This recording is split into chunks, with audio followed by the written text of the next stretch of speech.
Hi guys, మీరు చూస్తున్నారు RK career point YouTube channel.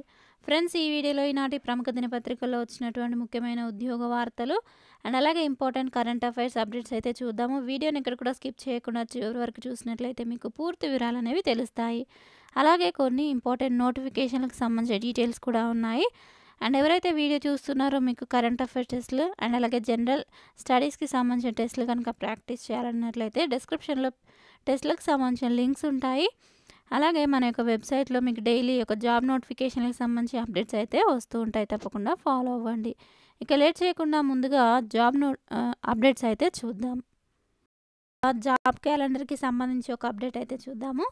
50,000 పోస్టులతో నేడు జాబ్ క్యాలెండర్. నేడు ప్రారంభమయ్యేటువంటి రాష్ట్ర అసెంబ్లీ సమావేశాల్లో భాగంగా ప్రభుత్వము జాబ్ క్యాలెండర్ను ప్రకటించనుంది. దాదాపు 50,000 పోస్టులతో ఈ క్యాలెండర్ ఉంటుందని అంచనా. ప్రతి సంవత్సరము మార్చి 31వ తేదీలోపు అన్ని శాఖల్లో ఏర్పడిన ఖాళీలను గుర్తించి జూన్ 2వ తేదీలోపు నోటిఫికేషన్ ఇస్తామంటూ ఇక్కడ ముఖ్యమంత్రి గారు అయితే ప్రకటించడం చూడవచ్చు. ఎంపికైన అభ్యర్థులకు డిసెంబర్ 9వ తేదీలోపు నియామక పత్రాలను వారి యొక్క చేతిలో పెట్టాలన్నదే ప్రభుత్వం యొక్క ధ్యేయం అంటూ కూడా సీఎం రేవంత్ రెడ్డి గారు ఇక్కడ గతంలోనే చెప్పినట్లుగా చూడవచ్చు. అయితే దీనికి సంబంధించి ఇంకా ఈ యొక్క జాబ్ క్యాలెండర్ ప్రకటించనున్నారు కదా, దానికి ఏ ఏ శాఖలు ఇందులో ఉండనున్నాయి, ఎన్ని ఉద్యోగాలను పెట్టబోతున్నారు అనేది ఇంకా రావాల్సి ఉంది క్లియర్గా. దానికి సంబంధించి అప్డేట్స్ వచ్చిన వెంటనే మీకు తెలియజేయడం జరుగుతుంది. ఇక నెక్స్ట్ అప్డేట్ చూసినట్లయితే నెలలోగా ఖాళీలు భర్తీ చేయండి. కోటి ఆసుపత్రిపై సర్కారుకు హైకోర్టు ఆదేశము. కోటి ప్రసూతి ఆసుపత్రిలో ఖాళీగా ఉన్న పోస్టులను నెల రోజుల్లోగా భర్తీ చేయాలని హైకోర్టు ఆదేశించింది. తదుపరి విచారణను ఆగస్టు 27కు వాయిదా వేసింది. కోటి ప్రసూతి వైద్యశాలలో వసతులు లేవని, గర్భిణులు తీవ్ర ఇబ్బందులు పడుతున్నారని, వారికి కనీస సౌకర్యాలు కల్పించడంలో ప్రభుత్వము విఫలమైందని పేర్కొంటూ ఒక పత్రికలో వచ్చిన కథనాన్ని 2016లో హైకోర్టు విచారణకు స్వీకరించింది. దీనిపై సీజే ధర్మాసనము సోమవారం మరొకసారి విచారణ చేపట్టింది. అమికస్ క్యూరీ కిరణ్మయి హాజరై ప్రభుత్వము ఈ నెల 12న దాఖలు చేసిన నివేదిక ప్రకారము అన్నీ సక్రమంగానే ఉన్నాయని, లాబీలు, రోగులు, వారితో వచ్చిన వారు కూర్చోవడానికి ఏర్పాట్లు చేయాలని కోర్టు దృష్టికి తీసుకొచ్చారు. ఇక నెక్స్ట్ అప్డేట్ చూసినట్లయితే అగ్నిపథ్ స్కీమ్లో స్కామ్. కట్ ఆఫ్ కంటే తక్కువ మార్కులు వచ్చిన అగ్నివీరులుగా ఎంపిక. అందరి మార్కుల వెల్లడికి ఆర్మీకి హైకోర్టు ఆదేశము. ది వైర్లో సంచలన కథనము. ఇక దీనికి సంబంధించి మరిన్ని వివరాలు చూద్దాము. అగ్నిపథ్ స్కీమ్లో స్కామ్, అగ్నివీర్ నియామకాల్లో అక్రమాలు. కట్ ఆఫ్ కంటే తక్కువ మార్కులు వచ్చినటువంటి అభ్యర్థులను ఎంపిక చేశారు. హైకోర్టుకు పలువురు అభ్యర్థులు పిటిషన్. అభ్యర్థులందరి మార్కుల వివరాలను వెల్లడించాలని ఆర్మీకి ఆదేశము. ఇక దీనికి సంబంధించి వివరాలు చూసినట్లయితే దేశంలో ఇప్పటికే నీట్, నెట్ పేపర్ లీక్లపై తీవ్ర దుమారం రేగుతున్న వేళ సాయుధ బలగాల్లో నియామకాల కోసము కేంద్రం తీసుకువచ్చిన అగ్నిపథ్ పథకంలోనూ అక్రమాలు చోటు చేసుకున్నాయి అన్నటువంటి ఆరోపణలు వెల్లువెత్తుతున్నాయి. 2022 సెప్టెంబర్, నవంబర్లో మధ్యప్రదేశ్లోని జబల్పూర్లో నిర్వహించిన అగ్నివీర్ రిక్రూట్మెంట్ పరీక్షలో అక్రమాలు జరిగాయనే ఆరోపణలు వస్తున్నాయి. కట్ ఆఫ్ కంటే తక్కువ మార్కులు వచ్చిన అభ్యర్థుల పేర్లు మెరిట్ జాబితాలో కనిపించాయని కొంతమంది అభ్యర్థులు ఆరోపిస్తున్నారు. ఈ పరిణామాల వల్ల నేపథ్యంలో రిక్రూట్మెంట్ ర్యాలీ సందర్భంగా ఎంపిక చేసిన అభ్యర్థులందరి మార్కుల వివరాలు వెల్లడించాలని మధ్యప్రదేశ్ హైకోర్టు ఇటీవల ఆర్మీకి ఆదేశాలు జారీ చేసింది.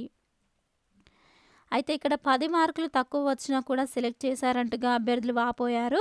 హైకోర్టులో పిటిషన్లు వేశారు. తమకు వచ్చిన మార్కులు, కట్ ఆఫ్ స్కోరు, ఇతర అభ్యర్థులకు వచ్చిన మార్కులు వివరాలు తెలియజేయాలని కోరుతూ ఆర్మీకి ఆర్టీఐ కింద దరఖాస్తు చేశారు.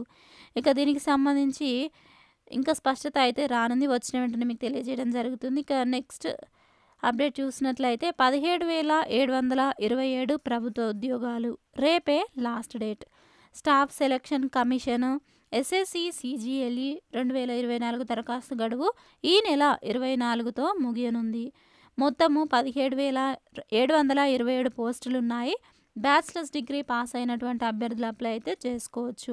ఇంకా ఎవరైనా అప్లై చేయని క్యాండిడేట్స్ ఉన్నట్లయితే డిస్క్రిప్షన్లో లింక్ ఉంటుంది. దాన్ని క్లిక్ చేసి పూర్తి వివరాలు తెలుసుకొని అప్లై అయితే చేసుకోవచ్చు. ఇక నెక్స్ట్ అప్డేట్ చూసినట్లయితే 6128 ఉద్యోగాలు. నిరుద్యోగులకు గుడ్ న్యూస్.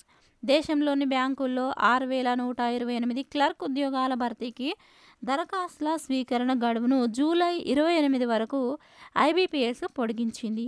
దీనికి సంబంధించి కూడా మన యొక్క వెబ్సైట్లో అప్డేట్ ఇవ్వడం జరిగింది. అప్లై చేయని క్యాండిడేట్స్ ఎవరైనా ఉన్నట్లయితే డిస్క్రిప్షన్లో లింక్ ఉంటుంది, అప్లై చేయొచ్చు. ఇక నెక్స్ట్ అప్డేట్ చూసినట్లయితే త్వరలో మరో 1500 మంది టీచర్లకు పదోన్నతులు. మిగిలిన ఖాళీలకు ప్రమోషన్లు కల్పించాలని సర్కారు నిర్ణయము. వివరాలు పంపాలని డీఈఓలకు విద్యాశాఖ ఆదేశము. వివరాలు చూస్తే రాష్ట్రంలో ఉపాధ్యాయులకు ఇటీవల పదోన్నతులు కల్పించిన తర్వాత మిగిలిపోయిన ఖాళీలకు త్వరలోనే ప్రమోషన్లు కల్పించి భర్తీ చేయాలని పాఠశాల విద్యాశాఖ నిర్ణయించింది. ఈ మేరకు జిల్లాల వారీగా, సబ్జెక్టుల వారీగా ఖాళీలు, సీనియారిటీ జాబితాను రూపొందించి తమకు 2 రోజుల్లో పంపాలని పాఠశాల విద్యాశాఖ డైరెక్టరేట్ కార్యాలయం అధికారులు డీఈఓలను ఆదేశించారు. ఇక నెక్స్ట్ అప్డేట్ చూసినట్లయితే ఇండియన్ ఆయిల్ కార్పొరేషన్ లిమిటెడ్లో క్రింది ఖాళీల భర్తీకి ప్రకటన విడుదలైంది. మొత్తం 50 ఖాళీలున్నాయి. జూనియర్ ఇంజనీర్, అసిస్టెంట్ పోస్టులు అయితే ఉన్నాయి. విభాగాలు production, mechanical, quality control, analyst, fire and safety తదితరాలు అయితే విభాగాల్లో పోస్టులు ఉన్నాయి. మొత్తం వీటికి ఆగస్టు 21వ తేదీ వరకు ఆన్లైన్లోనే అప్లై చేసుకోవాలి. ఇంట్రెస్ట్ ఉన్న క్యాండిడేట్స్ డిస్క్రిప్షన్లో లింక్ ఉంటుంది, అప్లై చేసుకోవచ్చు. లేదా మన యొక్క వెబ్సైట్ని డైరెక్ట్గా విజిట్ చేసి ఇలాంటి జాబ్ అప్డేట్స్ మీరు డైలీ పొందుకోవచ్చు. ఇంట్రెస్ట్ ఉంటే అప్లై అయితే చేసుకోవచ్చు. ఇక నెక్స్ట్ ఆంథ్రోపాలజికల్ సర్వే ఆఫ్ ఇండియాలో మొత్తం 18 పోస్టుల భర్తీకి నోటిఫికేషన్ రిలీజ్ చేశారు. వీటిలో joint director, deputy director, junior administrative officer, junior translator officer, stenographer పోస్టులు అయితే ఉన్నాయి. సెప్టెంబర్ 10వ తేదీలోగా అప్లై చేసుకోవచ్చు. నెక్స్ట్ రాత పరీక్ష లేకుండా కొలువులు. 10th మార్కులతో తపాలా నియామకాలు. ఏపీలో 1355, తెలంగాణలో 981 ఖాళీలు. దీనికి సంబంధించి కూడా మనకి వెబ్సైట్లో జాబ్స్కి సంబంధించి డీటెయిల్స్ అయితే మెన్షన్ చేయడం జరిగింది. ఎవరైనా ఇంకా అప్లై చేయని వాళ్ళు ఉన్నట్లయితే దీనికి సంబంధించి అన్ని డీటెయిల్స్ మనకి వెబ్సైట్లో చూసి ఇంట్రెస్ట్ ఉన్న క్యాండిడేట్స్ అయితే అప్లై చేసుకోవచ్చు. ఇక నెక్స్ట్ అప్డేట్ చూద్దాము. ఈరోజుకి సంబంధించిన ముఖ్యమైనటువంటి కరెంట్ అఫైర్స్ అప్డేట్స్ ఉన్నాయి. స్మార్ట్ మట్టి 40% తక్కువ నీటి వినియోగము, 138% అధికంగా పంట ఎదుగుదల. టెక్సాస్ యూనివర్సిటీ ఆవిష్కరణ. వివరాలు చూసినట్లయితే నేటి టెక్ యుగంలో అన్నీ స్మార్ట్గా మారిపోతున్నాయి. చివరికి మట్టి కూడా స్మార్ట్ అయిపోతుంది. మీరు విన్నది నిజమే. అమెరికాలోని యూనివర్సిటీ ఆఫ్ టెక్సాస్ పరిశోధకులు స్మార్ట్ మట్టిని ఆవిష్కరించారు. ప్రస్తుతము ప్రపంచవ్యాప్తంగా పెరుగుతున్న జనాభాకు అనుగుణంగా ఆహార ఉత్పత్తి జరగడం లేదు. నీటి కొరత, ఎరువుల వినియోగము వ్యవసాయ రంగంలో అతిపెద్ద సవాల్గా మారాయి. ఈ సమస్యలను అధిగమించేందుకు టెక్సాస్ వర్సిటీ పరిశోధకులు ప్రత్యేకంగా తయారు చేసినటువంటి హైడ్రోజెల్ను మట్టిలో కలిపి స్మార్ట్ మట్టిని రూపొందించారు. అయితే ఈ యొక్క మట్టితో ప్రయోజనాలు ఏంటి అని చూసినట్లయితే ఈ మట్టిలో తక్కువ నీటితోనే పంట వేగంగా ఎదిగేలా చేయడమే ఈ స్మార్ట్ మట్టి యొక్క ప్రత్యేకత. నీటి కొరత ఉన్న ప్రాంతాల్లో స్మార్ట్ మట్టిలో పంటల సాగు అక్కడి జనాభా ఆహార అవసరాలను తీర్చుతుందని అధ్యయనము పేర్కొంది. ఇక దీనికి సంబంధించి మరిన్ని వివరాలు పీడిఎఫ్లో చదువుకోవచ్చు. నెక్స్ట్ కరెంట్ అఫైర్స్ చూసినట్లయితే దేశంలో అంతరించిపోతున్న ఆస్ట్రో ఆసియాటిక్ భాషలు. వివరాలు చూద్దాము. ఆ భాషలు మాట్లాడే ఆదివాసీ తెగలపై ఇండో యూరోపియన్ భాషల ప్రభావము, పారిశ్రామికీకరణ, వలసలే ఇందుకు కారణము. సిసిఎంబి తాజా అధ్యయనంలో వెల్లడి. మన దేశంలో ఆస్ట్రో ఆసియాటిక్ భాషలను మాట్లాడే ఆదివాసీ తెగలు క్రమంగా ఇండో యూరోపియన్ భాషల వైపు మొగ్గు చూపుతున్నాయని సిసిఎంబి నిర్వహించిన జన్యు భాషాపరమైన అధ్యయనంలో వెల్లడైంది. ఒడిశా, ఛత్తీస్గఢ్, జార్ఖండ్ రాష్ట్రాల్లోని ఆదివాసీ తెగలతో పాటు మన దేశంలో దాదాపు 5% మంది ప్రజలు ఆస్ట్రో ఆసియాటిక్ భాషలను మాట్లాడతారు. దాదాపు 4000 సంవత్సరాలుగా వీరి భాషలు ఇవే. అయితే క్రమంగా ఈ తెగలపై ఇండో యూరోపియన్ భాషల ప్రభావం పెరుగుతున్నట్లు సిసిఎంబి వెల్లడించింది. పారిశ్రామికీకరణ, వలసలు ఇందుకు కారణంగా పేర్కొంది. ఈ ధోరణి వల్ల ఆస్ట్రో ఆసియాటిక్ భాష మాట్లాడేవారు పూర్తిగా అంతరించిపోయే ప్రమాదం ఉందని ఆందోళన వ్యక్తం చేసింది. ఇక దీనికి సంబంధించిన మరిన్ని వివరాలు మీరు పీడిఎఫ్లో చదువుకోండి. డిస్క్రిప్షన్లో పీడిఎఫ్ లింక్ ప్రొవైడ్ చేస్తాను. ఇక నెక్స్ట్ సైన్స్ అండ్ టెక్నాలజీకి సంబంధించిన కరెంట్ అఫైర్స్ చూద్దాము. రోహిణి 560 రాకెట్ పరీక్ష విజయవంతము. ఇస్రో శాస్త్రవేత్తలు సోమవారం శ్రీహరికోటలోని షార్ సెంటర్ నుంచి రోహిణి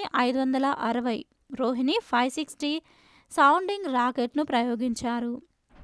దేశీయంగా తాము అభివృద్ధి చేసిన ఎయిర్ బ్రీతింగ్ ప్రొపల్షన్ టెక్నాలజీని ప్రయోగించడమే ఈ యొక్క ప్రయోగం లక్ష్యమని శాస్త్రవేత్తలు తెలిపారు. ఈ 2 దశల ఉపకక్ష సౌండింగ్ రాకెట్కు 2 వైపులా ప్రొపల్షన్ వ్యవస్థలు, సాలిడ్ మోటార్లు ఉంటాయి. ఇప్పటి వరకు తాము ప్రయోగించిన అతి భారీ సౌండింగ్ రాకెట్ ఇదేనని అన్నారు. ప్రయోగం సందర్భంగా రాకెట్ పనితీరును పరిశీలించేందుకు పరిగణలోనికి తీసుకున్న 110 పారామితులను సాధించామన్నారు. ఇక నెక్స్ట్ కరెంట్ అఫైర్స్ చూద్దాము. వరల్డ్ తాయిక్వాండో కల్చర్ ఎక్స్పోలో భారత్కు 7 పతకాలు. వరల్డ్ తాయిక్వాండో కల్చర్ ఎక్స్పోలో భారత ఆటగాళ్లు మెరిశారు. దక్షిణ కొరియాలోని ముజ్గున్ జియోన్బక్లో జరిగినటువంటి ఈ పోటీల్లో 27 దేశాలకు చెందిన ఆటగాళ్లు పాల్గొన్నారు. ఈ పోటీల్లో భారత్కు చెందిన తాయిక్వాండో అథ్లెట్లు 7 పతకాలు గెలుచుకోవడము విశేషము. మహిళల అండర్ 15 కేటగిరీలో ఇరువజ్జుల వైశాలి 1 రజతము 1 కాంస్యం సాధించింది. క్యోరుగి పూమ్సే ఈవెంట్లలో ఈమె ఈ పతకాలు సాధించింది. అండర్ 15 కేటగిరీలో నూతకి సౌజిత్ కూడా రజతము కాంస్యము గెలుచుకున్నాడు. అండర్ 39 మహిళల విభాగంలో డోలీ పవిత్ర స్వర్ణము కాంస్యము అందుకోగా, మహిళల అండర్ 50 కేటగిరీలో తిమ్మయ మోద వెంకటకుమారి పసిడి పథకం సాధించింది. ఇక నెక్స్ట్ అంతర్జాతీయ కరెంట్ అఫైర్స్ అయితే చూద్దాము. ముందుగా Copa America champion. Copa America football tourney 2024 విజేతగా అర్జెంటీనా నిలిచింది. ఫైనల్లో కొలంబియాను 1-0 తేడాతో ఓడించింది. ఈ విజయంతో అర్జెంటీనా 16వసారి ఈ టైటిల్ను సొంతం చేసుకుంది. ఇక్కడ నెంబర్ గుర్తుంచుకోవాలి, 16వసారి ఈ టైటిల్ను సొంతం చేసుకుంది. ఈ విజయంతో మెస్సీ నేతృత్వంలోని అర్జెంటీనా జట్టు చరిత్ర సృష్టించింది. ఉరుగ్వే 15 టైటిల్స్ ఉన్నటువంటి రికార్డును అధిగమించింది. ఇక నెక్స్ట్ కరెంట్ అఫైర్స్ చూద్దాము. నేపాల్ ప్రధానిగా కేపీ శర్మ ఓలీ. నేపాల్ నూతన ప్రధానిగా కేపీ శర్మ ఓలీ ఎంపికయ్యారు. అంతకుముందు ప్రధానిగా ఉన్నటువంటి ప్రచండ నేతృత్వంలోని సంకీర్ణ ప్రభుత్వం విశ్వాస తీర్మానంలో ఓడిపోయింది. కొత్త ప్రధానిగా ఓలీని దేశ అధ్యక్షుడు రామచంద్ర పౌడెల్ ఎంపిక చేశారు. ఓలీ ఇదివరకు 3 సార్లు ప్రధానిగా పనిచేశారు. ఇక నెక్స్ట్ కరెంట్ అఫైర్స్ చూద్దాము. రోజుకొకసారి నవ్వాలని జపాన్లో చట్టము. జపాన్లోని యమగట రాష్ట్ర ప్రభుత్వము ప్రతిరోజు అందరూ కూడా నవ్వాలని చట్టం చేసింది. శారీరక మానసిక ఆరోగ్యాన్ని పెంపొందించడంలో భాగంగానే ఈ నిర్ణయం తీసుకున్నట్లుగా వెల్లడించింది. ఇక నెక్స్ట్ జాతీయ కరెంట్ అఫైర్స్ చూద్దాము. 170 కోట్లకు చేరుకున్న భారత జనాభా. ది వరల్డ్ పాపులేషన్ ప్రాస్పెక్ట్స్ 2024 పేరిట ఐక్యరాజ్య సమితి ఆర్థిక సామాజిక వ్యవహారాలు జనాభా వినియోగము తాజాగా ఒక నివేదికను వెల్లడించింది. ఈ నివేదిక ప్రకారము భారతదేశ జనాభా 2100 నాటికి 150 కోట్లకు పడిపోతుందని అంచనా వేయబడింది. 2060 నాటికి భారత జనాభా 170 కోట్లకు చేరుకుని ఆ తర్వాత క్రమంగా తగ్గుతూ 21,100 నాటికి 150 కోట్లకు చేరుకుంటుంది అని ఇక్కడ వెల్లడించింది. ఇక నెక్స్ట్ జూన్ 25న రాజ్యాంగ హత్యా దినము. దేశంలో అత్యవసర పరిస్థితిని విధించిన జూన్ 25ను ఇకపై ఏటా రాజ్యాంగ హత్యా దినంగా జరుపుకోవాలని కేంద్ర ప్రభుత్వం నిర్ణయించింది. ఎమర్జెన్సీలో ప్రజలు అనుభవించిన వేదనను, దాన్ని ఎదిరించి నిలబడిన యోధులను ఆ రోజున గుర్తు చేసుకుందామని హోంమంత్రి అమిత్ షా తెలిపారు. ఇక నెక్స్ట్ కరెంట్ అఫైర్స్ చూసినట్లయితే ఇండోర్ గిన్నిస్ రికార్డు. ఒక్కరోజే 11 లక్షలకు పైగా మొక్కలు నాటడం ద్వారా మధ్యప్రదేశ్లోని ఇండోర్ గిన్నిస్ రికార్డులోకి ఎక్కింది. ముఖ్యమంత్రి మోహన్ యాదవ్ ఈ విషయంపై హర్షం వ్యక్తం చేస్తూ గిన్నిస్ వరల్డ్ రికార్డ్స్ ధృవపత్రం అందుకున్న చిత్రాలను ఎక్స్ వేదికగా పోస్ట్ చేశారు. అగ్నివీరులకు 10% కోటా. పోలీస్ శాఖతో పాటు అటవీ గార్డులు, జైలు, వార్డెన్ల ఉద్యోగాల్లో అగ్నివీరులకు 10% కోటా ఇవ్వనున్నట్లు హర్యానా ప్రభుత్వం ప్రకటించింది. ఎవరైనా అగ్నివీర్ సొంతంగా వ్యాపారం ప్రారంభించాలని భావిస్తే 5 లక్షల వరకు వడ్డీ లేని రుణం కూడా ఇప్పిస్తామని సీఎం నాయబ్ సింగ్ సైని ప్రకటించారు. ఇక నెక్స్ట్ ప్రాంతీయ కరెంట్ అఫైర్స్ చూద్దాము. సుస్థిర అభివృద్ధి సూచి 2023-24 నీతి ఆయోగ్ విడుదల చేసిన సుస్థిర అభివృద్ధి సూచి 2023-24 4వ ఎడిషన్లో తెలంగాణ 74 మార్కులతో 11వ స్థానంలో నిలిచింది. 2020-21లోనూ 69 మార్కులతో 11వ స్థానంలో నిలిచింది. నెక్స్ట్ కాటమయ్య రక్షణ కవచము. రంగారెడ్డి జిల్లా అబ్దుల్లాపూర్ మెట్ మండలము లష్కర్గూడ గ్రామంలో గీత కార్మికులకు కాటమయ్య రక్షణ కవచం రక్షణ కిట్ల పంపిణీని సీఎం రేవంత్ రెడ్డి ప్రారంభించారు. ఇక నెక్స్ట్ స్పోర్ట్స్ కరెంట్ అఫైర్స్ చూద్దాము. వింబుల్డన్ పురుషుల సింగిల్స్ టైటిల్ను డిఫెండింగ్ ఛాంపియన్ కార్లోస్ అల్కరాజ్ నిలబెట్టుకున్నారు.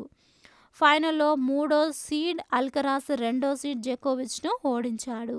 మహిళల సింగిల్స్ టైటిల్లోనూ క్రెజికోవా తొలిసారి చెక్ రిపబ్లిక్ సొంతం చేసుకుంది. ఫైనల్లో 7వ సీడ్ పావోలినిపై విజయం సాధించింది.